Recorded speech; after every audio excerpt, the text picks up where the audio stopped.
Everybody, and welcome to our weekly Wednesday evening webinar series. Goodness me, that's lots of W's. For those who have joined us before and are joining us again, it's delightful to have you back. For those who are joining us for the first time, welcome, and it's fantastic to have you with us this evening. So for those who don't know me, my name is Bron Pearson and I'm from the company Pinnacle People Solutions. This is our weekly webinar about all things HR. And as I said, we are absolutely delighted to have you on board with us this evening. So our company, Pinnacle People Solutions, provides HR, human resource services, of course, advice, support, solutions, etc. to regionally based small to medium-sized enterprises and not-for-profit organisations. And guess what? We are here to help you and your business adapt and thrive, particularly in the kinds of challenging times that 2020 has seen fit to load us all up with. So you can contact myself and my fantastic team anytime. You can do that via Facebook, of course, and I would encourage you to make contact in the chat screen this evening and ask any questions. Good evening, everybody, that you might have as we go along. Would be delighted to answer any questions that you might have. You can also contact us via Facebook, email, phone, or you can visit our website at www.pinnaclepeoplesolutions, all lowercase or one word, .com.au.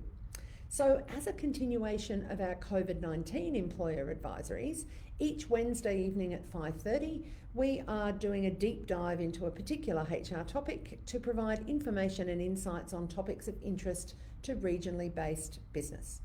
So if you have anything you'd particularly like to hear about, don't hesitate to get in touch with us. In fact, all of our series that we're running and particular topics that we're diving into are very much generated from our clients and others who are talking to us about the kinds of topics that they would like to hear about. So get in touch, let us know. We'd be very happy to cover an area that you're busting to know more about.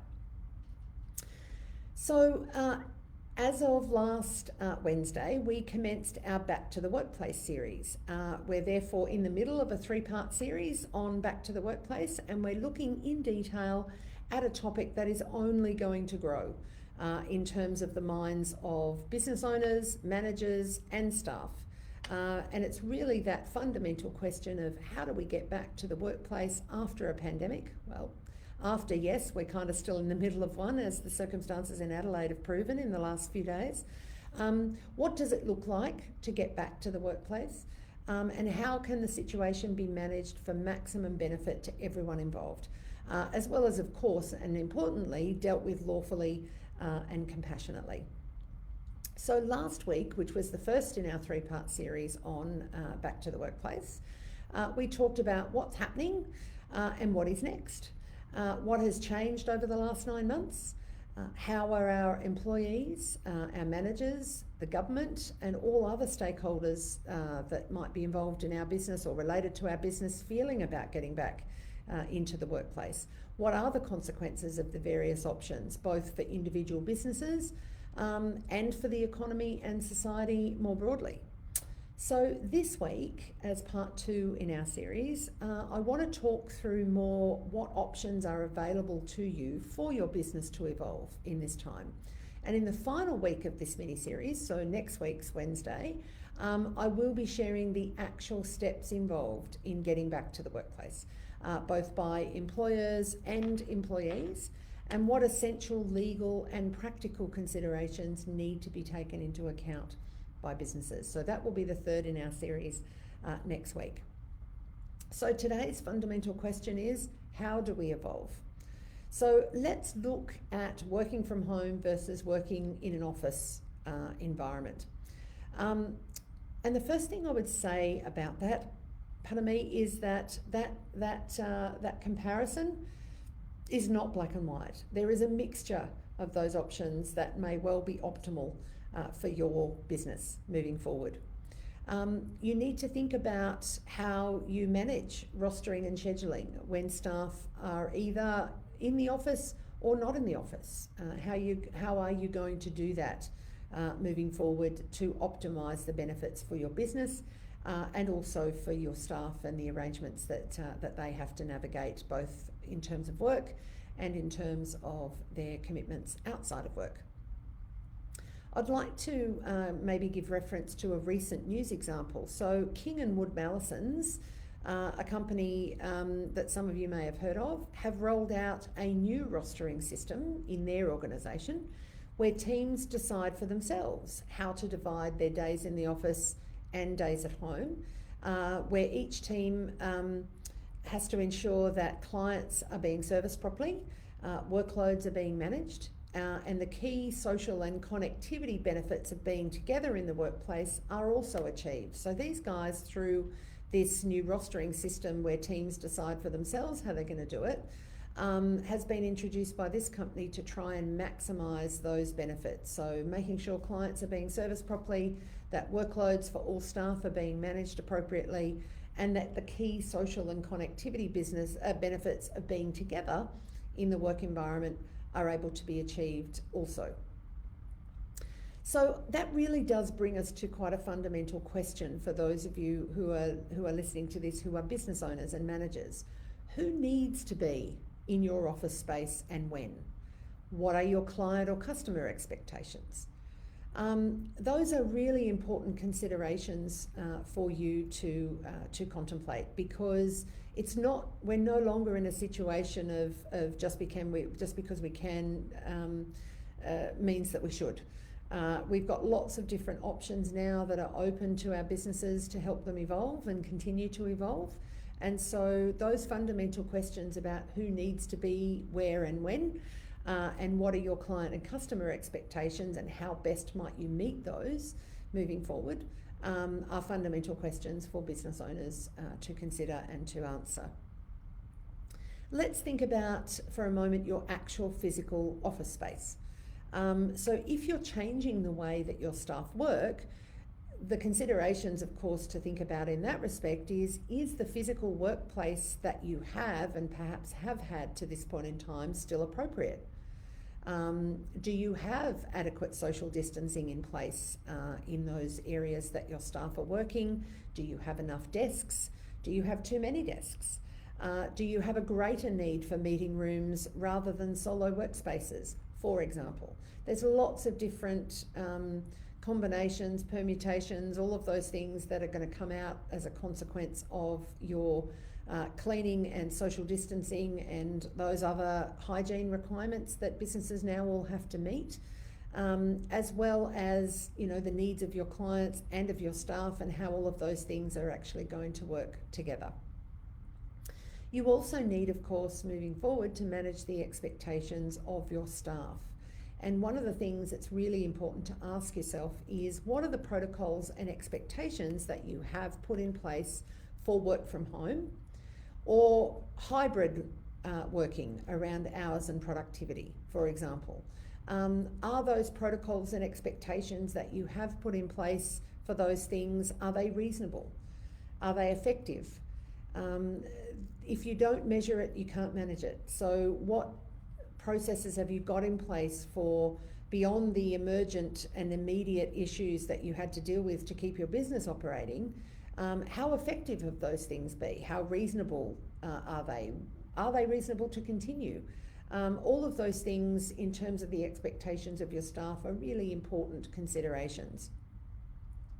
It's very important to deliberately review the expectations of your staff and make sure that you're communicating with your staff accurately and explicitly. That's been a theme we've had through many of the webinars and HR topics that we've tackled across this year, coming out of drought, bushfires and then COVID, has been to really reinforce the need to be communicating regularly and often with your staff. And given that they've been on this journey with you and they have experienced all of these changes, albeit from different vantage points perhaps to you as the business owner or the business manager, they are going to have really valuable insight and intel for you on what's working for them and for the business and for the clients, and what's not. And you will have a different perspective, and your managers will have another perspective, and your clients will have yet another perspective. So it's really important for you to be able to access that information and that feedback and make informed decisions about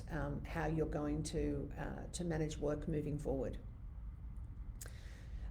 It is not surprisingly a big ticket item in this space to be giving absolutely serious ongoing consideration to work health and safety.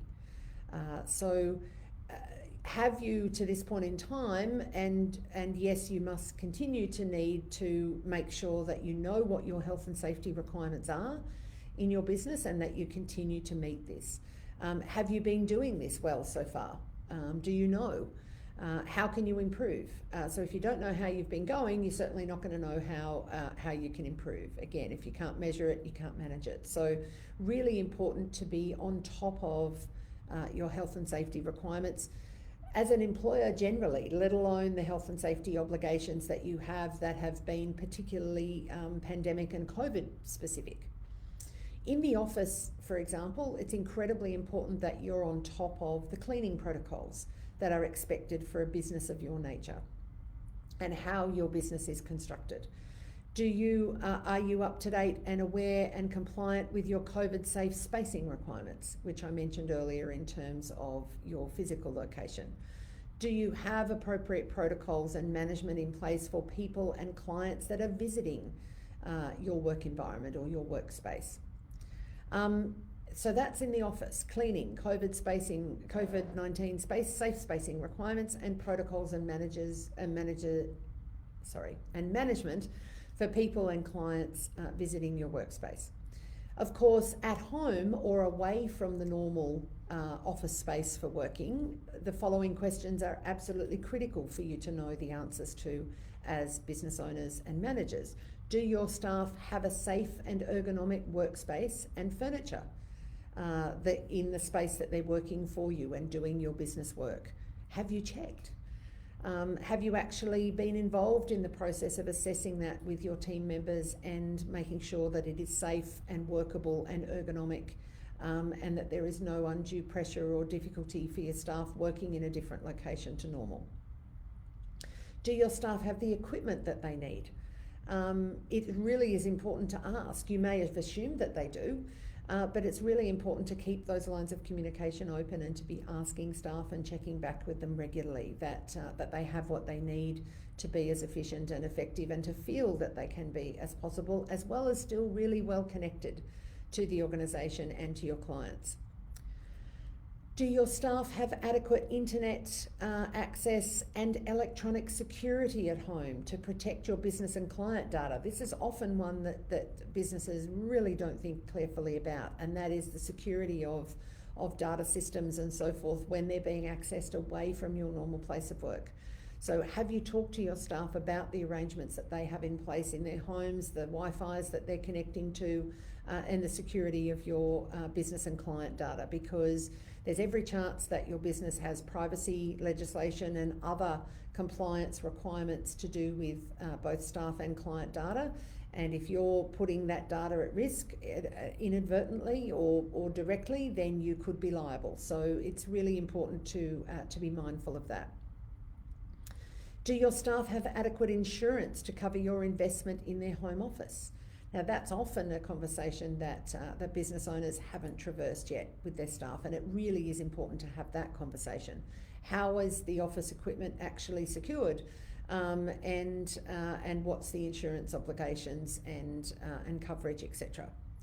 Do you have, as a business, documentation in place that you need, such as a working from home policy, checklists, ergonomic checklists and data, workstation setups, all off-site induction checklists, a whole range of different things, very easily able to be implemented, very simple to use and put in place.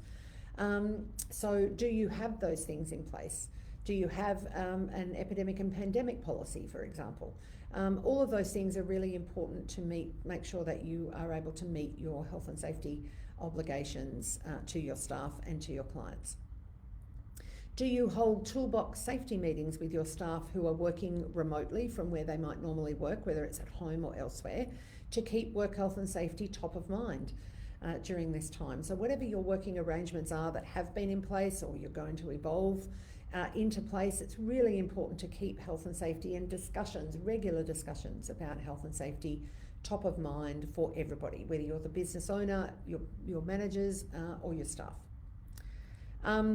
Here's what you don't want to do. You don't want to set yourself up for future workers' compensation claims because someone is working at their dining table or in bed and hurts their back over time, or develops a neck injury because their screen is at the wrong level and height for them working hours on end. Think about the future of your staff members' health and safety and what you can do about it now. And all of the things that I just mentioned are great processes and easy to implement things that you can have in place to make sure that your staff are not being put in a situation where you could be open to future workers' compensation claims for injuries that you could be preventing now. And finally, tonight, one of the questions that I think it's really important for business owners and managers to be asking is, what planning do you have in place? So do you have a disaster recovery plan in place? The vast majority of businesses did not at the time that this epidemic hit.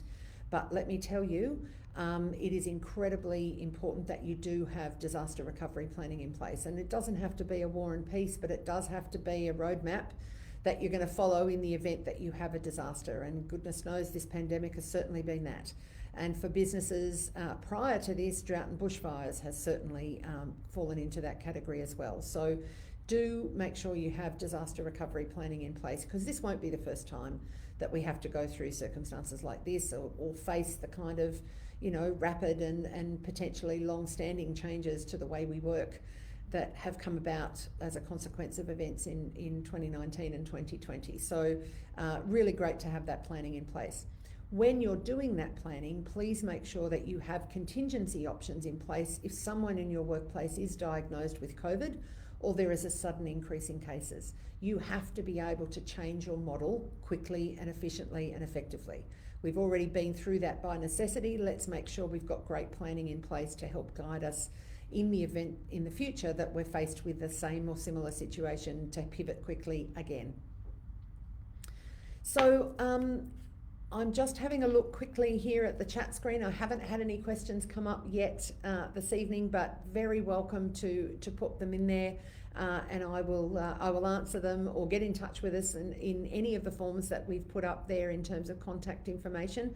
We'd be delighted to work with you and help you and your business in respect of that. Thank you so much for joining us this evening for our weekly Wednesday webinar. This video will remain online on Facebook. Will also be up in LinkedIn, on our YouTube channel, and on our website, pinnaclepeoplesolutions.com.au. If you'd like to catch up or watch it again later, or refer a colleague or a friend to it. And we will also be producing, as we do with every webinar, a fact sheet based on the information we've provided this evening that you'll be able to download from our website shortly. You can also sign up for a weekly digest of our Wednesday webinar, the associated fact sheet, and our Monday news update to be delivered to your inbox every Tuesday by signing up on our website. So you can also do that to make sure you never miss any bulletins from us in the future. So we would really encourage you to tune in at 5:30 again next Wednesday for the final instalment of our Return to the Workplace strategy series. What guidelines can we and should we be following? So delighted to be going to be with you again next Wednesday for that webinar. In the meantime, please hug the people that you can and wave cheerily at those that you yet can't. Stay safe, stay socially distant, wear a mask if you're in public and social distancing is problematic, wash your hands, keep up that great hygiene, and we'll look forward to seeing you again at 5:30 next Wednesday. Have a great